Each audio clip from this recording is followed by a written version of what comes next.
We're here today on this webinar to talk about electronic logging devices on the ELD mandate, basically the supplemental notice of proposed rulemaking, what's in there and what's really happening now. My name is Tom Cuthbertson. I'm VP of Regulatory Compliance from XRS Corporation, and I've been working on this for quite some time. What we really want to cover today is give you an idea of what the current timeline looks like, and review that. Overview of key notables in the SNPRM. Talk about certification and transfers of log detail to enforcement and the methods and the technology that has been identified in the SNPRM for that. When we look at the timeline, this is a simulated timeline based on the knowledge we have at this time. And what that is, that in FMCSA process, they publish every month a significant rulemaking calendar, and in there the ELD mandate is defined. AOBRDs can be installed any time before the published date up to the compliance date. And let's talk about those a little bit. In the calendar it says that they would release to the Office of Management Budget of the President about June of 2015, which is a process that they have to perform. And then the final rulemaking would be issued and published around September 2015, which makes the effective date of the rule typically 30 days later, which would be October of 2015. That means that what they define as a compliance date, meaning anything that is put out in the marketplace must be compliant to the ELD mandate technical specifications, recording specifications, would be October of 2017. That would be the compliance date. The next key date that they mention is a date that we talk about that we think is also looked at as a grandfather date, meaning that you can use an automatic onboard recording device under the current rule structure up to October of 2019, which after that you must have an ELD compliant device according to what the final rule says. The ELD Supplemental Notice of Proposed Rulemaking had looked for comments on certain things, and we suggested some comments in our comments that we put forth in the rulemaking process. One of which they brought up was mechanical engines. So they're seeking comments on this.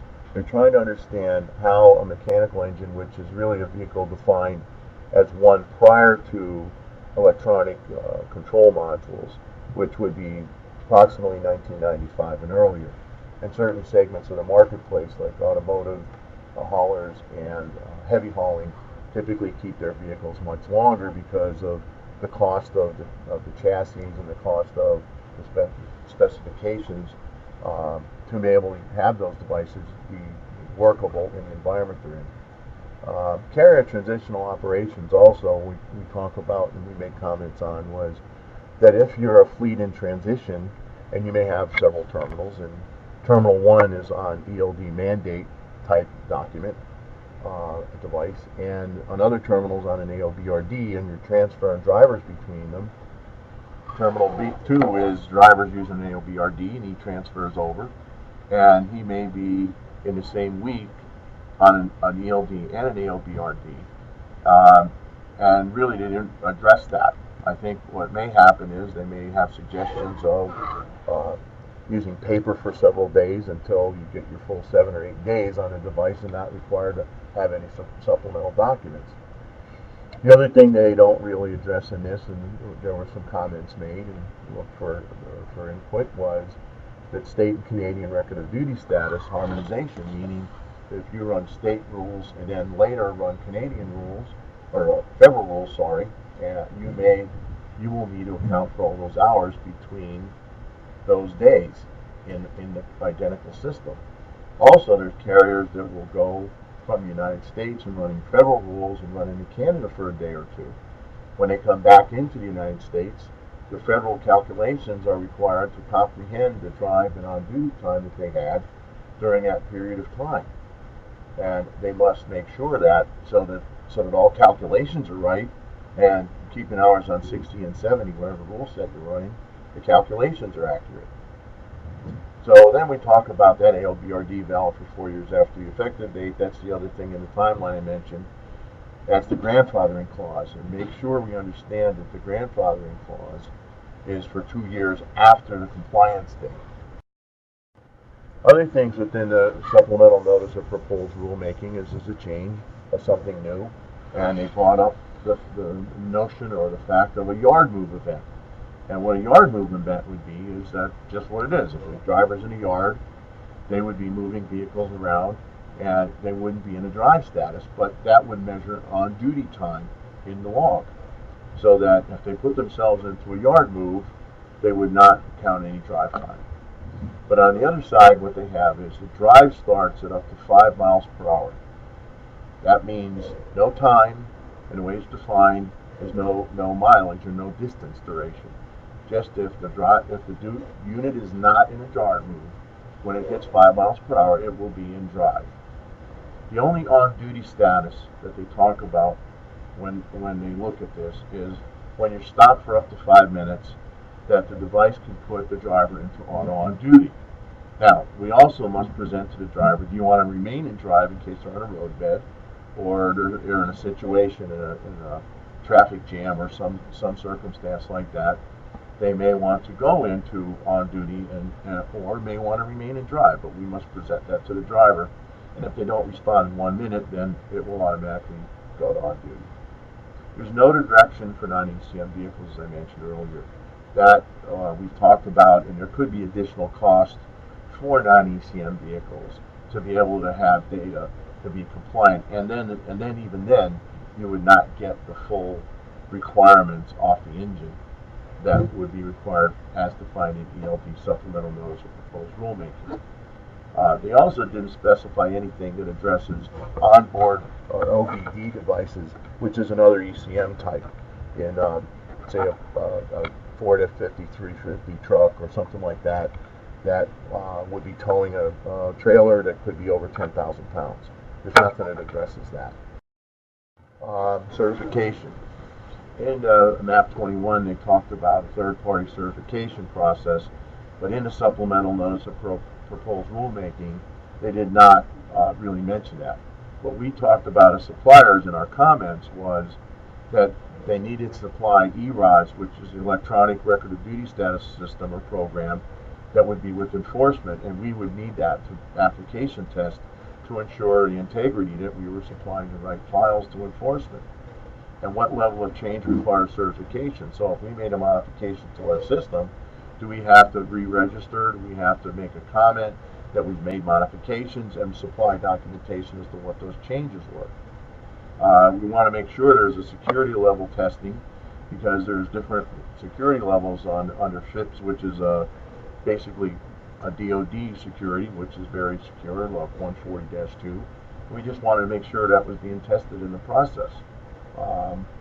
Because this is not going to be third party, as I said. This is going to be the supplier being certified with the registration process. We must supply documentation. Description of certification process allows FMCSA to authenticate the devices. We should be supplying an operation manual, and there will be a registry at FMCSA and a third-party provider webpage that we would go on and get a certification number back that we would have to maintain on our device. They talk about and want comments. It's not a requirement for interoperability. Basically, be able to transfer EROD files between suppliers, and within that, they only really talk about federal rules. They don't talk about state or Canadian rules or any harmonization, which we think that there could be information missing or maybe not captured to be able to comply to the EROD file should a carrier switch between Canadian or state rules within a reporting period of 7 or 8 days. And also, we need to comprehend details required to maintain the integrity of the previous periods of information. So when you're doing that, that means, do I have the right information from 2 days ago to 3 days ago to 4 days ago, depending on if I was running a state or Canadian rule set? Right? It's not a requirement, but they're still looking for comments on this, and we did supply comments. Items specific for drivers, and what I want to talk about here is we all know that there was a court case that vacated the previous rulemaking process, and one of the major issue on the court case was that they felt FMCSA did not address harassment effectively.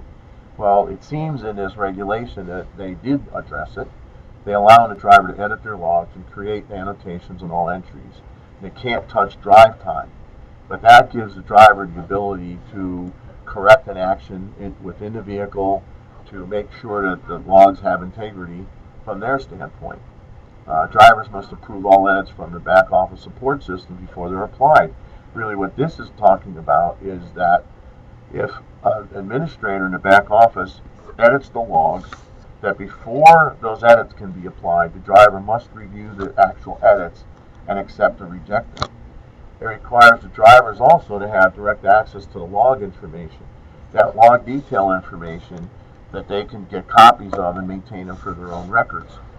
And really, we're ensuring that the driver reviews all edits, tighter between edits coming down, edits that they have applied, right? And this whole process allows that rejection from the driver so that they do ensure that the logs that they have are logs that they created. Other things within harassment that they address are personal conveyance, reduced accuracy of GPS. So they're not requiring an accuracy of any better than 10 miles of a radius from where the location report is. Also, what they're saying is that you don't have to record any engine information while the driver's on personal conveyance. And one thing that came up pretty loud and clear on some hours of service listening session was that the drivers wanted to be able to mute the device from any audibles to wake them out of the bunk on any load assignments or anything that a message could come down from dispatch. They did not want to be able to be disturbed out of sleep or berth. There's also a regulation I'll talk about a little later, but it's a notice of proposed rulemaking at this time, and it centers around coercion. They also are going to make modifications to these other two regulations that exist, and they're really to process complaints. There is an existence right now, an 800 number where a driver can issue a complaint and register it, and FMCSA is to follow up on that. With ERODS, electronic record of duty status, there will be software developed that cruisers at roadside or weigh scales can have, or DOT in-house auditors, and that would be to have a file that's very specific on all the duty status changes, and that would be for log information to be transferred to enforcement. Now, they defined the methodologies, the technical methods, to be web services, number one, Bluetooth, or email file with some security wrapped around it, like FIPS 140-2, which is a DoD type security method. So you have to select one of the first three, and you have to select two of the second segment, which is transfer jet, QR codes, quick reference codes, or USB thumb drives. And they also mentioned that you can, but this is an option, not a requirement, use printing with QR codes on the printed images of the logs. When we want to talk about Bluetooth transfer, that's technically capable of transmitting large files. Enforcement must have some Bluetooth configurations specific to the regulation to be able to transfer these files, and it must supply a layer of security around Bluetooth to be able to transfer to enforcement. Now, technically this is capable. However, implementation, most Bluetooth, or the standard for Bluetooth, is to be able to be effective at 300 feet, but 300 feet may not comprehend a 53-foot trailer and a 15-foot type tractor with steel in between that and the enforcement vehicle that may be parked 30 feet behind the tractor trailer. And will that be able to transfer information right to enforcement, or will enforcement have to approach the vehicle and transfer Bluetooth outside the door? That's a discussion.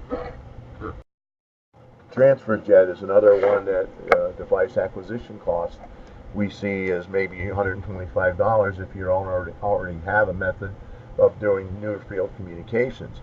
And when you talk about near field communications, that's a type of communication that's like the bump. So if you have an iPhone or you have a Samsung or devices like that that have the ability to do near field communications, you have to have a close proximity to transfer a file between devices. So enforcement would have to be equipped with near-field communication type devices. Um, it's effective, but it's a matter of inches and feet. It's not a matter of yards. It's not a matter of being outside the vehicle. It won't be effective, and there is potentially a $125 cost on top. Now I want to talk about QR codes, which is quick reference codes, and many of you are aware of these, and you've seen them before. And the QR codes, if you see, is typically 50 characters, like the image in the upper left corner there. That basically is nothing more than a URL to get you to somebody's web page so that they can market to you or provide you information on what they're trying to talk about. Now, if you look at the other code, that's a density of 1,250 characters. That's half the density of what the capable QR code can be in an alphanumeric standpoint, which is 2,500 characters. So imagine the density of a QR code at 2,500, which is twice that density. Now, when you look at the specifications in the supplemental notice of proposed rulemaking, it has a requirement of about 174 characters for each duty status change and for each login, which ignition turn on, ignition off, any remarks. You must keep that information. It's 174 characters. So imagine, I've talked to several fleets that were LTLs or hybrid LTLs, and regional fleets, LTLs, and private fleets can have 30 duty status changes per day. When you look at 30 duty status changes per day, and you do simple math of extending the 30 times 174, that could be 18 to 30 QR codes in an 8-day period that have to be scanned or transferred from the screen, depending on which transfer mechanism was available at that time. So that can be quite a substantial scanning process. And enforcement would have to scan all those codes, and then that would have to scan back into and be put into the EROS application. Not sure how effective this could be, but that's to give us all an awareness of how that would have to be implemented. Additional key regulations. Well, I talked about coercion a little earlier, but this really involves the carrier, the broker, and the shipper, and there's a notice of proposed rulemaking out already on this. And what it has is some pretty stiff penalties involved, financial penalties. And what they suggest in the notice of proposed rulemaking is a civil penalty if there was found that there was coercion of a driver to falsify logs or extend their logs, of $11,000 civil penalty.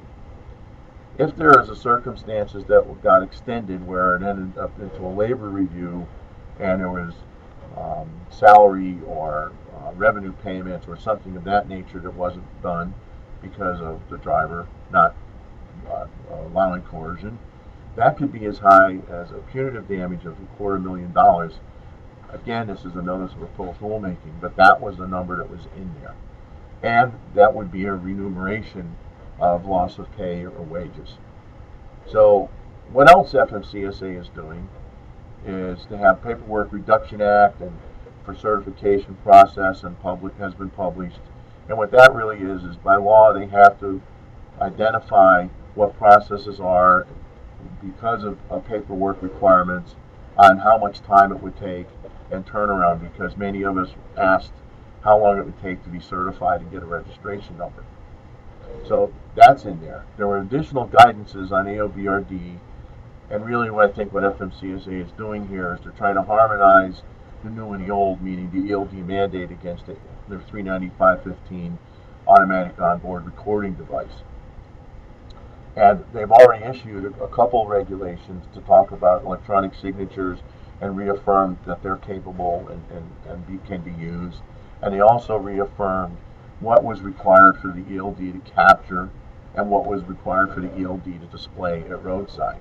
So I would suggest that there could be several other guidances that may come out over the next several months that would be in the same vein of trying to put the new and the old together, because there's a good period of time that the AOBRDs can use, including grandfather time, is up to 4 years.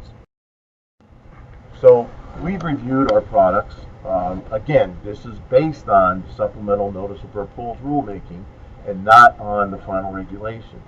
So as we see it at this stage, we don't feel that the current releases of products will need any hardware changes. The products already provided grid graphs and detailed duty status changes, so we already comply there. To capture additional information from the ECM, we can expand on that because we're already capturing information from the ECM that we give to customers for vehicle and driver performance and what's required for the ALDRD current rulemaking. Already provide unassigned vehicle moves, so we capture that information. That is identified in the new regulation, and actually what they say is another protection for the driver on harassment, that the driver would be the one to reconcile unassigned vehicle moves so they don't get assigned a vehicle move that had nothing to do with their activity. Editing of the vehicle need to be expanded to comprehend presented edits from the back office that the driver would have to accept or reject, other things of that nature. Products already have USB ports that comply, and we do have web services exist on our products and would be able to transfer with the appropriate security enhancements that's defined within the SNPRM. Now, we have our user group coming up, user conference in Dallas, February 8th to 11th. And some of the things that we'll be talking about is helping your owner-operators maximize benefits with ELDs. We'll be talking about things to look at and features and functions within the ELD there. We have over 50 breakout sessions, which include this. We're going to be talking about preparing for the ELD mandate and a new regulatory environment. And it will be basically a large expansion on what we talked about today in this webinar. We're also going to look at preparing for and learning from hours of service DOT audit. You know, what kind of things can trigger an audit? What should you do to prepare it? We're not trying to, be the end-all, be-all here, but we want to give you information that we feel could be helpful. And with that, I'd like to talk and see if there's any questions. Please type them in. That would be a great benefit.